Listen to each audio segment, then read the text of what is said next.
નમસ્તે વિદ્યાર્થી મિત્રો, ધોરણ 9 તમે ગુજરાતની કોઈ પણ સ્કૂલમાં ભણતા હશો. આવતા મહિને તમારી પ્રથમ પરીક્ષા આવશે.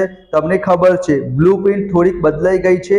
અહીંયા વિદ્યાર્થી મિત્રો જોઈ શકો છો 20% ની જગ્યાએ હવે વિદ્યાર્થી મિત્રો 30%, એટલે કે ઇન શોર્ટ હું તમને શોર્ટમાં કહું કે જે તમારું 50 માર્ક્સનું પેપર હતું એમાં 10 માર્ક્સના વિદ્યાર્થી મિત્રો તમારું હેતુલક્ષી હતું, હવે 10 માર્ક્સની જગ્યાએ 15 માર્ક્સનું આવશે.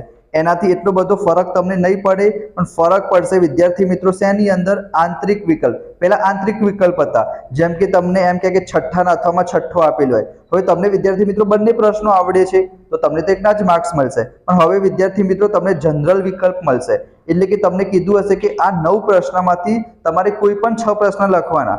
તમને 3 પ્રશ્ન નહીં આવડતા હોય તો પણ વિદ્યાર્થી મિત્રો તમને પૂરેપૂરા માર્ક્સ મળશે.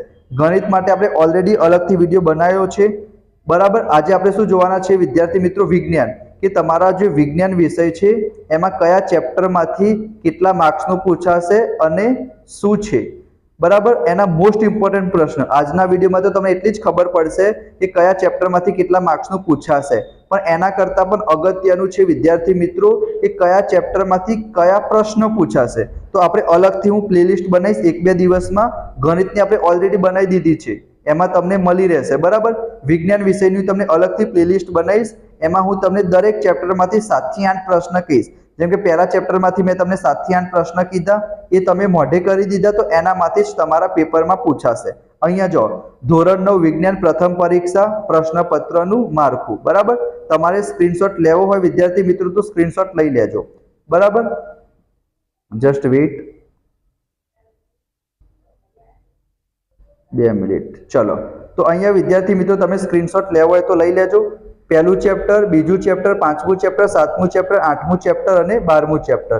તો અહીંયા વિદ્યાર્થી મિત્રો તમે જોઈ શકો છો કે તમારું જે 12મા નંબરનું ચેપ્ટર છે અન્ન સ્ત્રોતોમાં સુધારણા, બરાબર, એ તમારું કેટલા માર્ક્સનું છે? 10 માર્ક્સનું છે.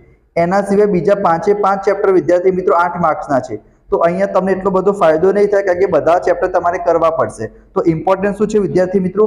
કયા ચેપ્ટરમાંથી કયા પ્રશ્ન કરવા. જેમ કે હું વાત કરું કે 5મું ચેપ્ટર છે સજીવનો પાયાનો એકમ, બહુ જ મોટું ચેપ્ટર છે, પણ કયા પ્રશ્ન મોસ્ટ ઇમ્પોર્ટન્ટ છે એ પણ હું તમને કહીશ. એ 7 થી 8 પ્રશ્ન તમારે કરી દેવાના. ક્યારે તમને ખબર પડશે? ચેનલને હમણાં સબસ્ક્રાઇબ કરીને નોટિફિકેશન ઓન કરી દો, જેથી હું અલગથી પ્લેલિસ્ટ બનાવીશ 1-2 દિવસમાં. એમાં હું તમારી સાથે બધા જ પ્રશ્ન શેર કરીશ. ગણિતના ઓલરેડી અપલોડ કરી દીધા છે તો એ તમને ખબર પડી જશે. એના સિવાય અંગ્રેજી છે, સામાજિક વિજ્ઞાન છે, ગુજરાતી છે, બધા જ વિડીયો હું તમારી સાથે શેર કરીશ. તો ફટાફટ વિડીયોને લાઇક કરી ચેનલને સબસ્ક્રાઇબ કરીને નોટિફિકેશન ઓન કરી દો, બરાબર. તો મળીશું આપણે નેક્સ્ટ વિડીયોમાં. ત્યાં સુધી જય Shri Krishna, Radhe Krishna. Thank you so much.